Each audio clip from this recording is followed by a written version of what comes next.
Good afternoon, everyone. On behalf of Adrian, Caroline, Madeleine, Zoe and family, I would like to welcome everyone here today to celebrate the life of Erwin Swift, a brilliant, complex man who lived life to the fullest. My name is Leslie Hancock and I feel very honoured to have been asked to conduct this service today. I didn't have the privilege of knowing Erwin. From all accounts, he was a grand old man who led a grand old life and indeed lived to a grand old age. In life, relationships are all that matter. Erwin was important to each of you in very different and special ways. As a father, as a husband, a father-in-law, a grandfather, a colleague, a flatmate, and a friend. And today you have come here with your love and your respect to share your personal memories of this fascinating man. Although we say goodbye today to the physical connection you have had with Erwin, we will also try to strengthen memories, remembering that the Erwin that lives on within you, in your hearts and your minds. Today we come here to honour Erwin, who he was in his life and in your lives. It is through each of you that the memory stays alive and the joy he took in life will be carried forward. Erwin was described to me as a pleasure seeker and a libertine who lived life to the full. We are thankful for the joy, the fun and the compassion that Erwin gave and for the fullness of his life. And now I would like to invite Erwin's son Adrian to read the first eulogy.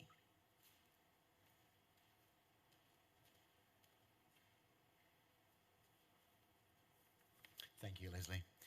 Welcome, everyone. Thank you for coming in these difficult circumstances and in what is quite a trying time. I think my father slipped out just in the nick of time.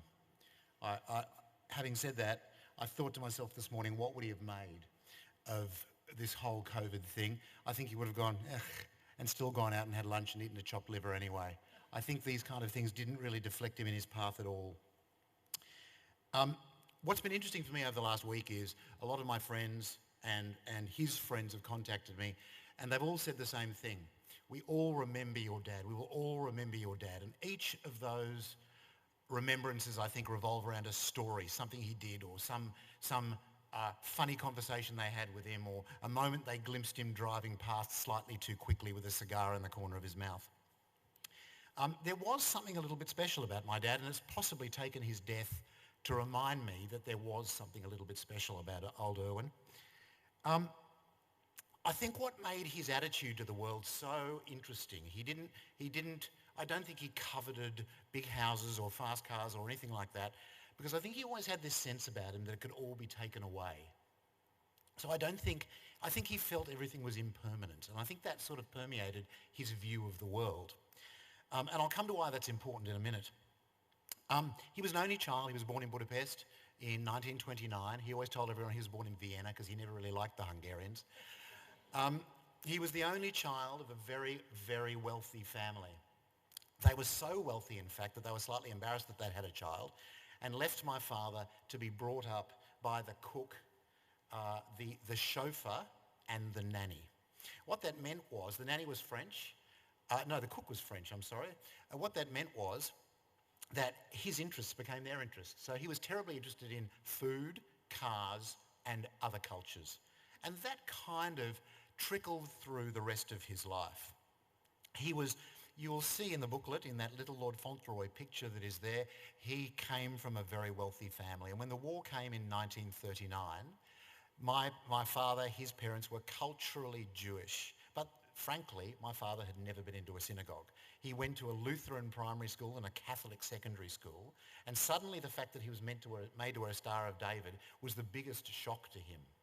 The biggest shock of all, of course, was in 1944, when the Germans retreating across Russia got to Hungary, who were on the German side, it must be said, and the Germans said to the Hungarians, "About those pesky Jews, you've killed them all, haven't you?" And the Hungarians said, "No, not so much." At which point they embarked on the industrialised slaughter of the Jews of Budapest, who'd actually lived a perfectly good life up until that point, with the exception of this giant Jewish star on their jackets. My father and his parents were on a train to Auschwitz. My grandmother, at a moment when the column that was marching to the train stopped, pushed my father and her husband into a doorway, and they managed to escape the train. They were hidden for the rest of the war under the floor of the family's factory in the middle of Budapest, and emerged blinking into the sunlight at the end of the war, having just about survived, or having absolutely survived, but just about missed the horrors that befell so many of their compatriots. Then, of course, the Russians arrived. And of course, my family, being the bourgeoisie, they'd been persecuted for the last 6 years by the Germans, and then were equally persecuted by the Russians. My father, sensibly, I think, in 1948, decided he'd had enough, got on a boat, in fact, got in the boot of a car, smuggled himself out of Budapest, ended up in Paris, studied briefly in Paris, and then decided that war-torn Europe was terrible and came to Australia. And he did, in fact, land here in 1948 or 49. My mother can confirm in discussions at the end. But I think the man who landed here, and you'll see it again in the booklet and in a montage to follow, he had a lovely set of suits. What he did manage to escape with wasn't money, wasn't silver, wasn't gold. It was some lovely suits and a beautiful pipe. He came to Australia, and I think what appealed to him about Australia was, one, he brought that sense of impermanence with him, but what he also brought was, I think what my father loved was a sense of being the other. When my father got to Australia, he didn't do what all the other Hungarian Jews did. He didn't do what the Lowies and all his sort of compatriots who'd arrived here, and there were the Vidors, there were many of them, now all captains of industry, might I say. He didn't do what any of them did. He didn't go and live in Double Bay and take up the Jewish Hungarian expat life. No, he moved straight to the North Shore, to a little flat in Winter Avenue in Neutral Bay, to get as far away from those people as possible. Now, this was a man who, as he walked down the street in those immediate post-war years, was called an effing refo. Go back to where you came from, you effing refo. They knew he was an effing refo because he had nicer suits than them. But nonetheless, I think he really embraced being in Australia. He loved Australia. He loved being here. And he loved being that slightly otherly chap who came from a different world. And had he have settled amongst his Jewish compadres, he wouldn't have been that. So, of course, that led to all sorts of odd situations. My mother and he had decided that I was going to be called Ben Swift. A little bit like Ben-Hur, I know you're thinking. And I rather like the idea of Ben Swift. And my mother packed my father off to the registry office, where there it is in Queen's Square in the city, to name me Benjamin Swift. And he got back and she said, well, have you registered? He said, yes. He said, I didn't call him Benjamin. She said, why didn't you call him Benjamin? She said, I called him Adrian, but we didn't even talk about Adrian. He said, Ben, it's just too Jewish. He was constantly rejecting where he came from. I had an embarrassing situation with some mothers of my friends. When I was at my very Anglican in form, but non-denominational, by charter school, all the mothers were terribly Upper North Shore women. And one day one of them walked up to me and said, oh, Adrian, it must be so hard for you. And I said, why? She said, well, your father, he doesn't speak any English. I said, what are you talking about? Well, as it turns out, my father had been to a rowing event, watching us row past some point in Drummoyne as we were trying to win some race against Shaw and St. Ignatius, and the mother said, oh, aren't the boys doing so, because women spoke like that in those days, certainly Upper North Shore mums, oh, aren't the boys doing so well? And my father, just deciding that he quite liked to take the piss, said, what are you saying is well? What saying are you? He pretended to this woman that he couldn't speak any English. And so amongst all these mothers, my father couldn't speak a word of English, yet he spoke 5 languages and English absolutely fluently. My friend Bruce, who lives in San Fran, dropped me a note this morning. I just thought it's worthwhile recounting the story. He said, I always remember your father roaring up to rowing in his burgundy Volvo with a sunroof open, with his sunglasses on his head in a body shirt. And my father had decided to give up smoking. So his idea of giving up smoking was, I think what I'm going to do is I'll smoke those little cigars because you don't inhale. Well, within about 3 cigars, my father was inhaling and smoking more of them than any of the cigarettes. So that his car looked a little bit like Pompeii or Herculaneum after the eruption of Vesuvius. Everything was covered in a light layer of ash, including me. And Bruce said, I remember him pulling up and you got out of the car in a cloud of ash and smoke, and Erwin roared off with his cigar out the side of his mouth, and most of he said, I still remember the car. He said, he had the sunroof open, but almost all the smoke was trapped in the car. And I said, yes, that's why I always got detention for smoking behind the school sheds when I'd never smoked in my life. He often made me proud, though. And I rarely say this, but he did often make me proud. He was head of the Watchmakers of Switzerland, which was an important thing back then. And he became the CEO of a company called SA Desco that imported watches like Audemars Piguet, Longines, Satina, Rotary, some other brands. He then ended up being the importer of Raymond & Weil. He was the first importer of Raymond & Weil. But I do remember going out to Amaroo Park in Western Sydney with all the Longines timing gear to go and with my Longines t-shirt on, and I must have been 11 or 12, and it all seemed terribly important. And it was my dad that was making it all happen. And it was a bit of a moment for me. I think too that the watches thing, but also having been brought up by those people in Hungary, my father had a fascination with how things worked. There was never a moment when he didn't have a Swiss Army knife on him. He could pretty much fix anything or open a bottle of wine with that Swiss Army knife. One of his great skills was he could fix anything. He passed that on to me, well, some would argue not, but I like to think his ability to fix things he passed on to me. It's one of my great pleasures is doing those things, but I hugely admired that in him. It was very rare and he was very understated about it, but you could say, look, that's not working. Swiss Army knife in an hour and a half and it'd be happening. He also took a kind of very odd interest in me, his child.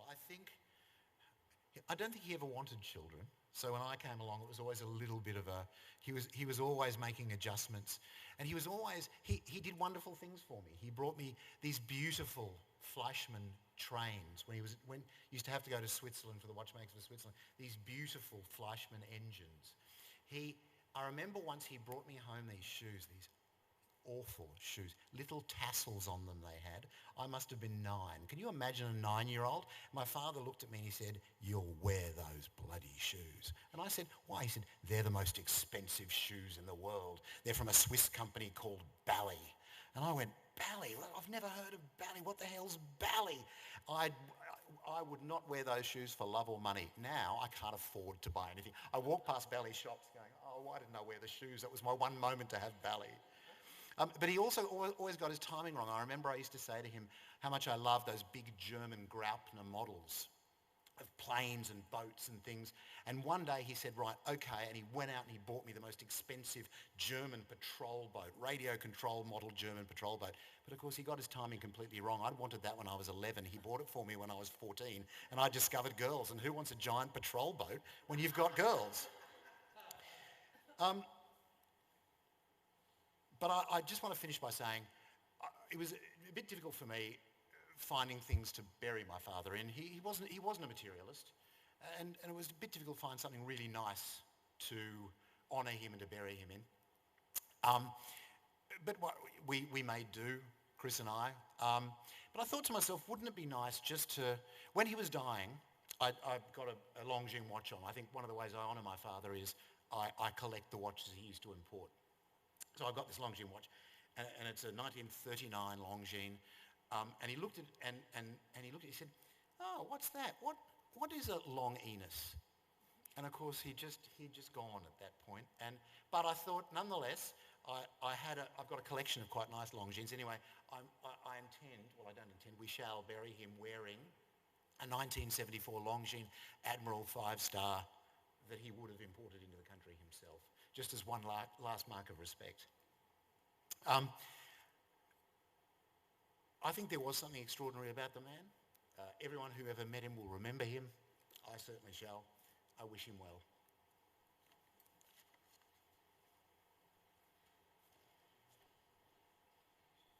Thank you, Adrian. That was really beautiful and such a wonderful insight into your dad. Our second eulogy will be from his granddaughters, Madeleine and Zoe.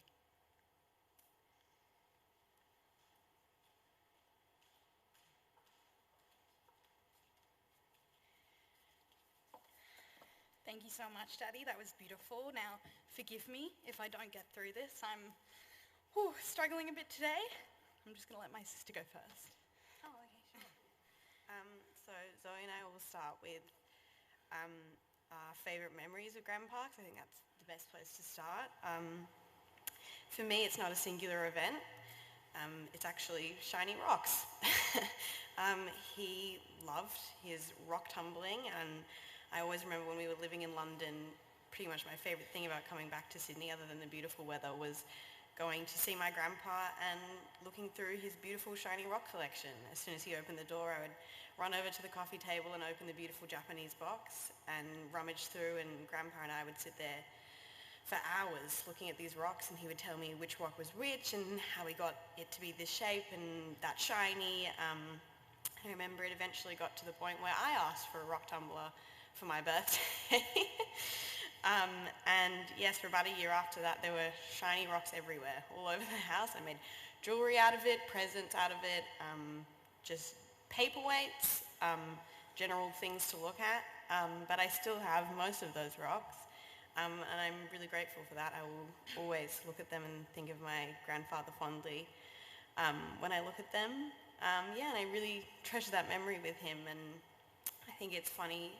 It's a testament to his personality that he was saying that he's, he wasn't, I don't want to use the word normal, he was eccentric, and that's one of the things we loved about him. And I think some people have memories with someone, they have a favourite restaurant or a favourite holiday destination or walk or singular memory, but I love that my memory with Grandpa is shiny rocks. And yeah, I think that's a testament to his eccentric personality.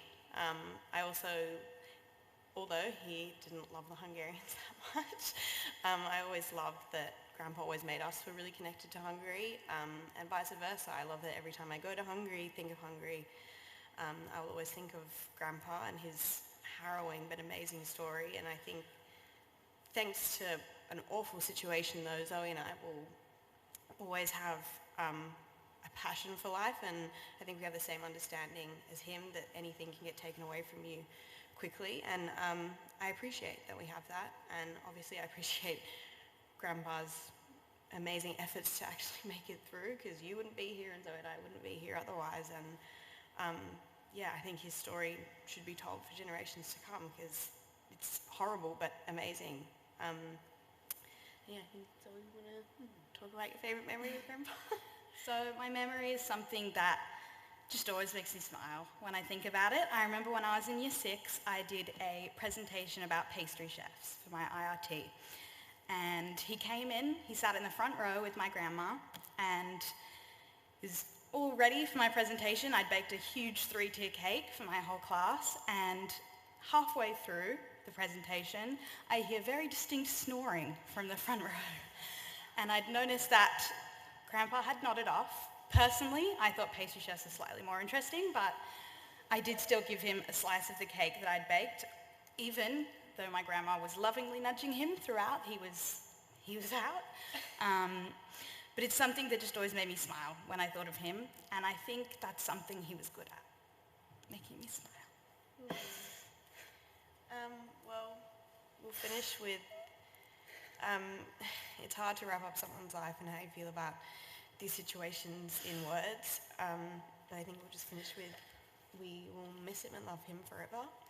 We wanted to say something in Hungarian, even though he didn't really like them that much, but with the whole issue going on at the moment, we didn't really manage to get in contact with someone in time. I think one day Zoe and I will learn how to say we love you and miss you in Hungarian, but until then, we'll just say servus. Thank you.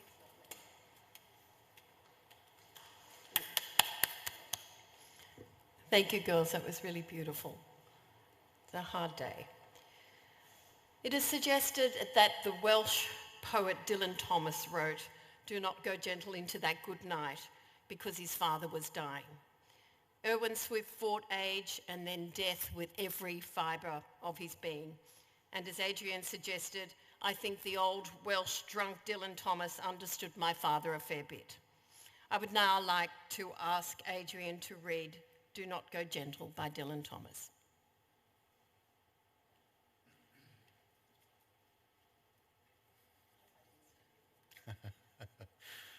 Well said, Leslie. this is not as, although it's a poem of some pain, and my father did fight death, I think it's also a fond remembrance. Do not go gentle into that good night.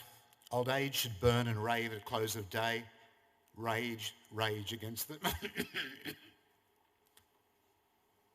against the dying of the light. Though wise men at their end know dark is right, because their words had forked no lightning, they do not go gentle into that good night. Good men, the last wave by, crying how bright their frail deeds might have danced in a green bay, rage, rage against the dying of the light. Wild men who caught and sang the sun in flight, and learned too late they grieved it on its way, do not go gentle into that good night. Grave men near death who see with blinding sight, blind eyes could blaze like meteors and be gay, rage, rage against the dying of the light. And you, my father, there on the sad height, curse, bless me now with your fierce tears, I pray. Do not go gentle into that good night. Rage, rage against the dying of the light.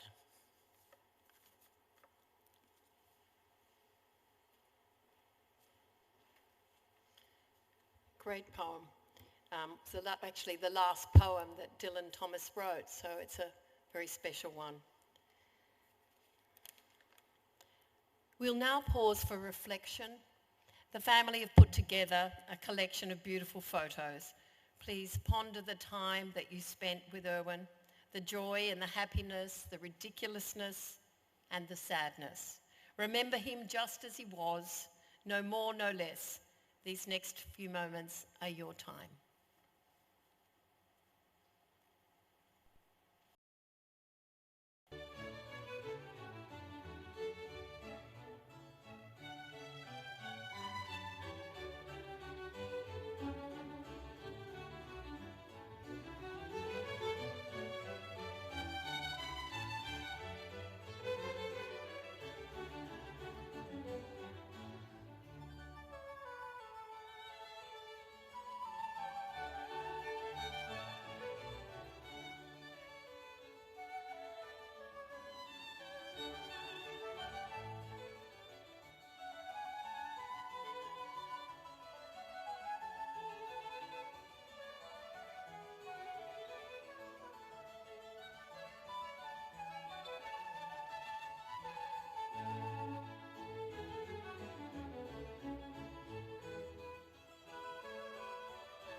Well, they are some fabulous family genes there which have carried on, haven't they? Beautiful, beautiful family genes.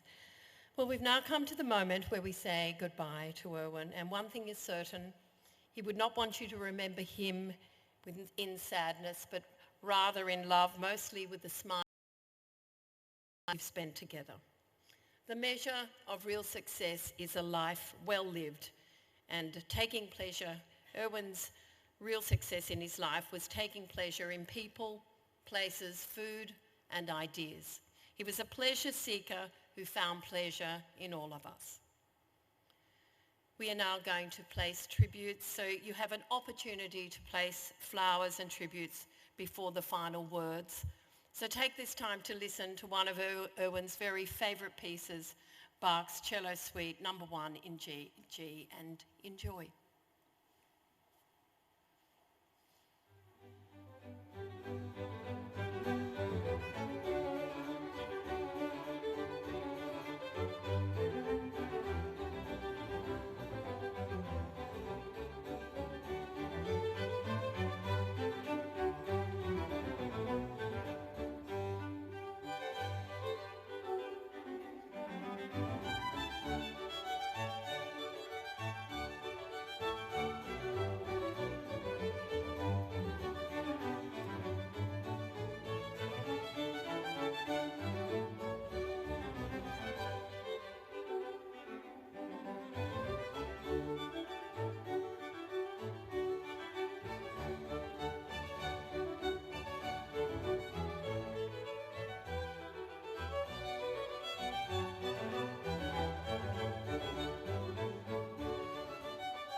Erwin Swift, we remember your intellect and curiosity, your sense of humour, your bravery in coming to far-flung Australia.